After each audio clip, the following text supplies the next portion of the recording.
만들어서 아니면 내가 어떻게 갖추어서 이게 하나도 소용없는 거예요. 로마서 3장 24절로 26절 보면 그리스도 예수 안에 있는 구속으로 말미암아 하나님의 은혜로 값없이 의롭다 하심을 얻은 자 되었느니라. 이 예수를 하나님이 그의 피로 인하여 믿음으로 말미암는 무슨 제물? 화목제물로 세우셨으니 이는 하나님께서 길이 참으시는 중에 전에 지은 죄를 감과하심으로 자기의 의로우심을 나타내려 하시니 곧 이때에 자기의 의로우심을 나타내사 자기도 의로우시며 또한 예수 믿는 자를 의롭다 하려 하십니다. 자기도 의로우시며 예수를 믿는 자 또한 뭐하게 하려? 의롭다. 그 의가 동일하게 나를 믿으면 어떻게 된다는 거예요? 동일한 의를 이루어 준다 하는 것입니다. 하이프인의 글 가운데도 이런 말씀이 있어요. 예수님의 선하심과 자비하심은 참으로 과분한 것이다. 그리스도의 은혜는 죄인의 편에서는 아무런 공로도 권리도 없는 값없이 의롭다 하시는 것이다. 칭의는 죄에 대한 충분하고 완전한 용서이다. 주님의 의는 우리에게 값없이 주시는 그의 의는 죄에 대하여 충분하고 완전한 용서이다. 죄인이 믿음으로 그리스도를 받아들이는 그 순간 그는 용서를 받고 그리스도의 의가 그에게 입혀진다. 입혀진다. 그는 더 이상 하나님의 용서하시는 은혜를 의심하지 말아야 한다. 이미 주님의 값없이 입혀주시는 의 우리에게 입혀졌어요. 그러니까 우리는 더 이상 그 용서하시는 은혜를 이제는 뭐하지 말아라? 의심하지 말아라. 은혜로 값없이 의롭게 되었습니다. 맞습니까? 저와 여러분은 주님의 은혜로 값없이 의롭다 하심을 받았습니다. 맞습니까? 네. 이를 얻는 방법으로 이 외에 어떤 방법이 있겠는가? 죄인이 아무리 노력해도 죄인이 아무리 모범수가 되려고 교도소 안에서 뭐 성심성의껏 모든 거 다 한다 하더라도 의를 결코 만들어 낼 수가 없습니다. 매일마다 뭐 특별한 의미가 있는 명절 때 국가에서 뭐 하는지 아세요? 특사를 합니다. 요번에도 뭐 관심이 있었어요. 누구를 특사를 주느냐 아니냐. 근데 그거는 대통령의 이제 고유 권한이랍니다. 그런데 이제 명단이 사실은 쭉 이제 법무부에서 올라가요. 그럼 그 중에 뭐 어떻게 하고 이제 그렇게 하는데 그 사람들이 그냥 그 이름에 거저 올라갔을까요? 뭐 정치적인 판단이든지 아니면 여러 가지 사유로 인해서 거기에 이제 올라갑니다. 어떤 사람은 억울해. 근데 죄는 지었어. 그래서 지금 또한 몇 년 동안 열심히 그 안에서 수감 생활 잘하고 말썽 안 부리고 했기 때문에 명단에 올라갈 수도 있었어. 그런 사람들이 이제 결재를 하면 그 다음에 광복절 특사다 그래가지고 집에 가는 것입니다. 주님은 그런 거야. 우리의 의가 하나도 단 1%도 뭐 하지 않았다는 거, 포함되지 않았다는 사실이에요. 죄인이 아무리 노력해도 그 의를 결코 조금이나마 흉내낼 수도 없어요. 그렇다면 분명히 죄인이 의를 얻을 수 있는 유일한 길은 뭡니까? 선물이에요. 선물. 의가 선물이라고 한 것은 바울이 로마서 5장 17절에 잘 들어보세요. 이렇게 얘기합니다. 한 사람의 범죄를 인하여 사망이 그 한 사람으로 말미암아 왕노릇하였은즉 더욱 은혜와 의의 선물을 넘치게 받는 자들이 뭐라고요? 은혜와 의의 무엇을? 선물을 넘치게 받는 자들이 한 분 예수 그리스도로 말미암아 생명 안에서 왕노릇하리로다. 바울은 뭐라고 얘기합니까? 선물이다 그랬어요. 은혜와 의의 선물. 의가 선물이기 때문에 의의 보상, 우리가 주님의 의를 소유하게 되면 뭐까지도 얻어져요? 영생. 그 모든 것이 주 예수 그리스도를 통하여 주시는 하나님의 뭐라고요? 선물이다 하는 것입니다. 선물. 하나님께서는 그리스도를 화목제물로 세우시고 그를 통하여 모든 죄가 용서를 받도록 하셨습니다. 이 용서는 단순히 그리스도의 의를 통하여 죄 없이함을 받는 데 있는 것입니다. 하나님은 긍휼이 많으시고 또 자비 베풀기를 기뻐하시기 때문에 자신의 의를 예수님을 믿는 모든 죄인들에게 뭐 해주시고요? 입혀주시고 입혀주시고 그걸 다른 말로 우리는 뭐라고 무슨 단어로 표현하죠? 칭의. 입혀주시고 값없이 입혀주시고 그 대신에 예수님을 뭐로 삼으셨어요? 예수님에게 모든 것들을 사실은 덮어 씌운 거예요. 덤탱이 씌우신 거예요. 예수님이 대신 우리의 모든 죄를 다 짊어지셨어요. 죄 자체로 삼으셨어요. 만약에 여러분들이 장사를 하신다, 장사하시는 분도 계시지만 이거 장사가 남는 장사예요? 아니면 손해보는 장사입니까? 이거는 완전 하나님의 입장에서 보면 미치는 장사예요. 이렇게 할 이유가 없죠. 이렇게 하실 이유가 없어요. 이건 너무나 죄인에게 유리한 조건입니다. 하나님을 믿는 자에게 하나님의 의를 입혀주신 그 의로 덮어주셨기 때문에 더 이상 의가 죄가 나타나지 않는다. 그러니 너는 의심하지 말라. 이게 요지예요. 그러므로 용서받은 죄인은 기쁨으로 환호하고 주님께서 주신 그 의를 항상 잃어버리지 않도록 확신과 그런 삶을 사는 것이 우리에게 더 중요하다고 하는 사실. 스가랴 3장 1절로 5절에 대제사장 여호수아는 여호와의 사자 앞에 섰고 사단은 그의 우편에 서서 그를 대적하는 것을 여호와께서 내게 보이시니라.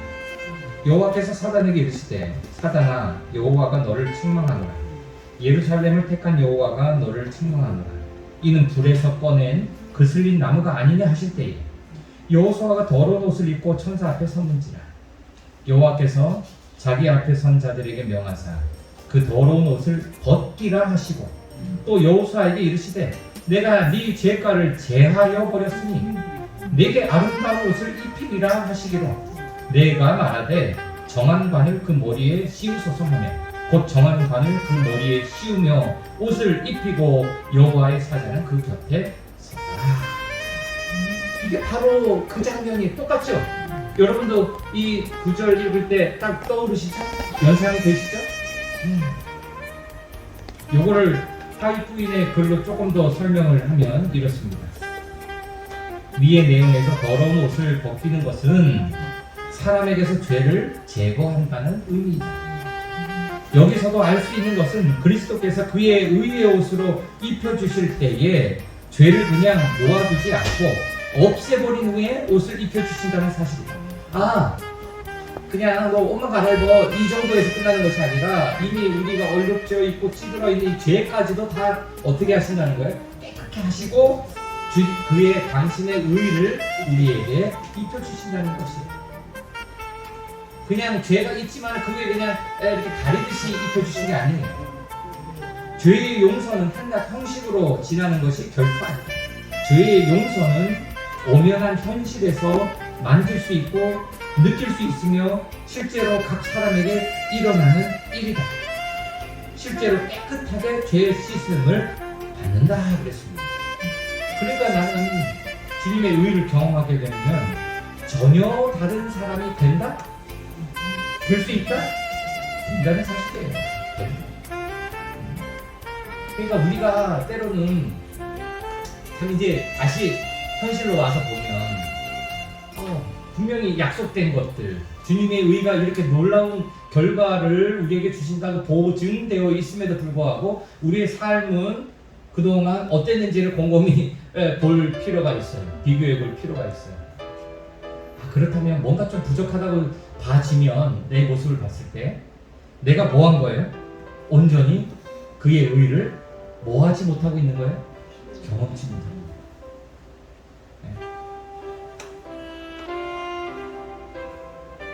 고린도서 5장 17절에 그런즉 누구든지 그리스도 안에 있으면 새로운 뭐라?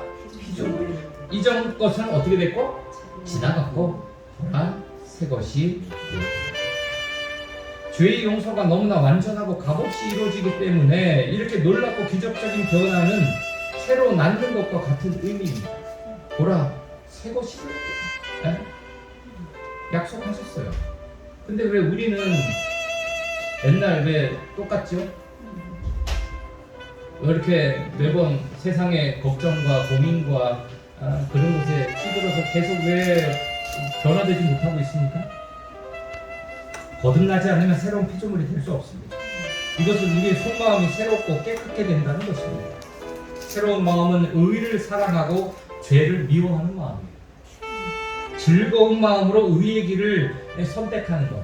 나의 갈 길 다가도 그걸 선택하고 억지로 하는 것이 아니에요. 누가 보니까는 억지로 하는 거 아니에요. 소가 도살장에서 죽기 싫어서 억지로 끌려가는 게 아니에요. 모든 사람은 싫다 해도 난 즐거운 마음으로 그 길을 선택하는 것입니다. 설령 그 길의 끝에 뭐가 보이더라도요? 손해가 있고 죽음이 있다 할지라도. 자, 그러면 무엇으로 의롭다함을 받고 죄의 용서를 받게 되었을까요? 이것도 중요한 질문인 것입니다. 무엇으로 의롭다함을 받고 죄의 용서를 받게 되었는가? 그 과정에서 중요한 거 하나가 있어야지 우리가 내 것이 되는 거죠. 로마서 5장 1절에 답이 있습니다. 이미 여러분 잘 알고 있는 구절이죠. 그러므로 우리가 무엇으로 의롭다 하심을 얻었은지? 믿음으로 의롭다 하심을 얻었은지 우리 주 예수 그리스도로 말미암아 하나님으로 더불어 화평을 누리자. 하나님의 의는 모든 믿는 자들에게 이르러 옵니다. 그러므로 이 같은 믿음을 가질 때에 우리는 하나님의 자녀가 되는 것입니다. 갈라디아서 3장 26절에 너희가 다 믿음으로 말미암아 그리스도 예수 안에서 하나님의 아들이 되었다 하겠습니다. 믿음으로 말미암아 그리스도 예수 안에서 하나님의 아들이 되었다. 이럴 때는 아멘이 좀 크게 하시는 믿음이 나에게 강하게 자리 잡습니다. 로마서 3장 24절 25절에서 본 바와 같이 우리가 그리스도를 믿음으로 말미암아 그의 은혜로 의롭다 하심을 얻었습니다. 그러나 갈라디아서 3장 26절에는 우리가 그리스도 예수를 믿음으로 하나님의 자녀가 된다고 말합니다. 그러므로 누구든지 예외는 없어요. 누구든지 하나님의 은혜로 의롭다 하심을 얻고 죄 사함을 받은 사람은 하나님의 자녀요 후사가 되는 것입니다. 또한 분명한 것은 하나님께서 그의 자녀를 받아주시려면 먼저 어떤 특정한 기간 동안 수련과 공부와 일정한 어느 정도 수준까지 성장해야 된다? 전혀 근거가 없어요. 학력이 어느 정도 돼야 된다? 아니면 본인 스스로가 어느 정도 경지에 올라야 된다? 이런 얘기 전혀 없어요.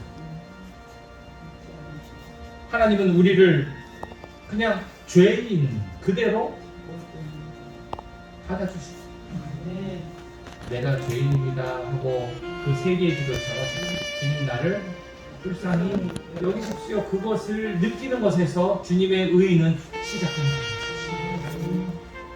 우리가 선하기 때문에 사랑하시는 것이 결코 아님을 기억하십시오. 우리를 받아주시는 것은 우리에게서 무슨 훌륭한 것이 보이기 때문에 뭔가 장래가 기대되기 때문에 그런 것이 아닙니다. 하나님의 전적인 사랑 때문에 그런 것입니다. 하나님의 능력이면 우리를 어떠한 사람으로 만들 수 있음을 알고 계시기 때문에 그렇습니다.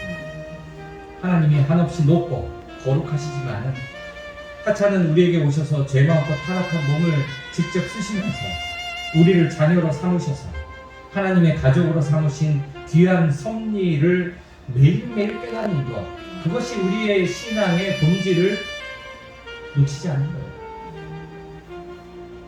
어느 날 자다가 갑자기 뒷산에서 홍수가 밀려와서 나의 삶이 끝날 수 있어요. 그 다음에 요번에 태장교회 장로님도 양봉을 하시는데 그 성당 옆에서 양봉하시다가 갑자기 비가 많이 와서 물이 풀어서 떠내려가셨어요. 아직도 못 찾았습니다. 실전. 우리 삶이 그렇게 뭐 할 수 있어요? 끝날 수 있어요. 그럴 때일수록 우리가 우리의 신앙의 본질을 놓치지 않는다. 여기는 그래도 신앙은 이야기할 일이 없어. 왜? 몇 년 전에 이렇게 해가지고 다 공사가 끝났어. 그쵸? 이장님. 네. 이제 물난리 날 걱정 없잖아. 그쵸? 얘는 준비했지. 몰라요. 몰라요. 한 번 왔으니 안 오겠지. 그래도 그때 다 밑에 뭐 긁어냈으니까 이제는 웬만큼 와도 물 안 찰 거야. 그거는 우리 인간적인 생각이고, 자다가 어떻게 될지 뭐 물이 아니라 아니면 뭐 산불이 올 수도 있고, 뭐가 올 수도 있고, 아니면 뭐 태풍이 올 수도 있고. 네. 그렇기 때문에 우리가 매일매일 우리 신앙의 본질을 잊지 않고 사는 것이 가장 중요한 때다 하는 것을 여러분들에게 다시 한번 말씀을 드립니다. 마지막으로 화입 부인의 글 가운데 있는 말씀 읽고 오늘 말씀 마칩니다. 어떤 사람도 인간이 행한 일 가운데 그의 죄값을 갚는 데에 조금이나마 도움이 된다는 생각을 갖지 못하게 하라.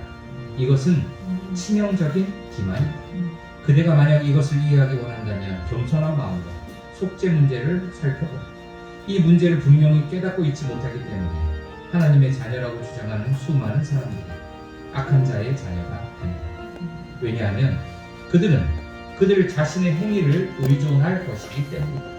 하나님은 항상 선행을 요구하십니다. 율법이 그것을 요구한다.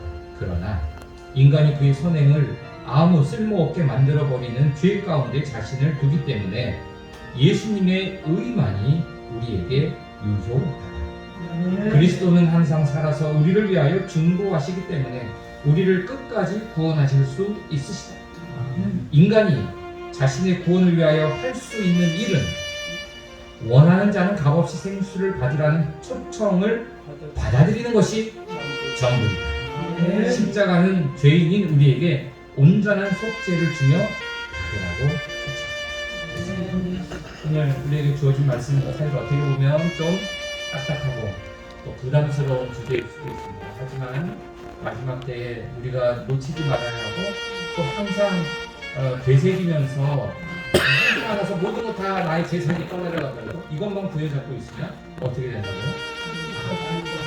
의를 주님의 의가 그만큼 중요하고 오늘 나의 존재의 의미이며 내가 앞으로 살아갈 나의 삶의 힘이 된다는 사실을 여러분 기억하시고 매일매일 승리하시고 때로는 우리도 쓰러질 수 있죠. 세비처럼. 하지만 죄인입니다 하고 느끼는 그 순간에 또다시 주님의 의가 나에게 필요함을 우리는 깨닫는 순간임을 기억하시게 되길 바라면서 오늘 말씀 마치도록 하겠습니다. 아멘.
주의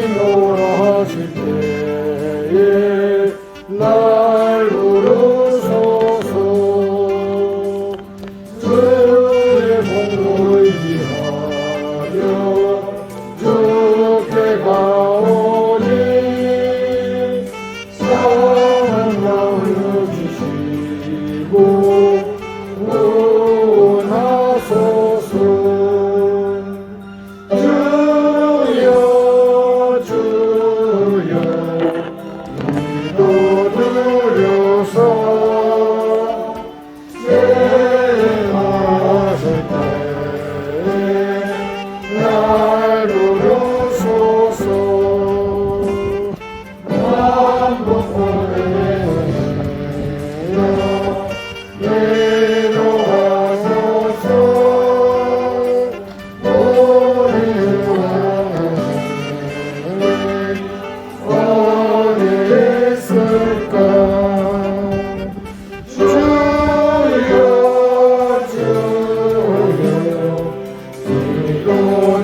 죄인인 우리가 어찌 감히 영생을 꿈꿀 수 있겠습니까?